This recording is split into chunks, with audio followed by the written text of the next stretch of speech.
Finally, the year 2020 has gone. हम में से बहुत लोगों ने चैन की सांस ली होगी, नहीं?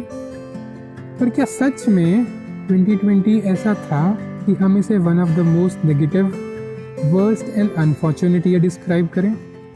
हाँ माना कि ये पैंडमिक लेकर आया जिसकी वजह से लाइव्स एंड लाइवलीहुड पर सीरियस इम्पैक्ट पड़ा। पर क्या ये सब 1945 जैसा था? I'm sure we know about 1945, right? It's the year when World War II ended. और एंड कैसे हुई? हिरोशिमा नागासाकी पर एटॉमिक बॉम्बिंग के साथ। एक पल में, सिर्फ एक पल में ऐसा हुआ कि लाइफ और लाइवलीहुड की आने वाले कई सालों तक कल्पना भी नहीं हो पाई। पर इस साल ने तो फिर भी हमें एक दूसरे के साथ रखा। हमें रोज़मर्रा की आपाधापी से थोड़ा आराम दिया, न्यू बिजनेस अपॉर्चुनिटीज़ दी, नेचर को रिवाइव किया जिससे पॉल्यूशन कम हुआ, ओजोन लेयर रिपेयर हुई, बहुत सारी path breaking and life changing discoveries and inventions भी हुई।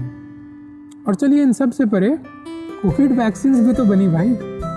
पर हाँ, ये भी सच है और दुखद भी कि हमने अपनों को खोया और लाइवलीहुड पर बहुत सारी चीज़ों का विपरीत असर भी पड़ा।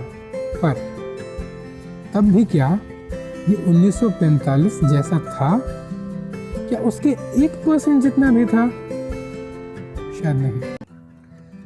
अगर मैं अपने नज़रिए से कहूँ तो जो 2020 ने हमें दिखाया वो शून्यता यानी एम्प्टीनेस है, शून्य यानी नथिंगनेस नहीं। तो सवाल ये है कि क्यों हम इतने पॉजिटिव एंड रिसाउंडिंग रीजंस के बाद भी 2020 को कोसते हैं? The answer is a negative mindset. A mindset equals to TEA, which means thoughts plus emotions plus acceptance to claims given by others. इस केस में our thoughts were overly negative, emotions were of fear, and we also were so eager to accept these negative claims about 2020. और 2020 के ही case में तो हमारा mindset इतना एडमेंटली negative था कि ऊपर के सभी पॉजिटिव फैक्ट्स को भी वो चेंज नहीं कर पाया। खैर, जो बीत गई सो बीत गई, जो बीत गई सो बीत गई। अब नया दौर आएगा, पर ए इंसान उम्मीद है कि तू इस नए दौर में पुरानी गलतियां नहीं दोहराएगा, पुरानी गलतियां नहीं दोहराएगा।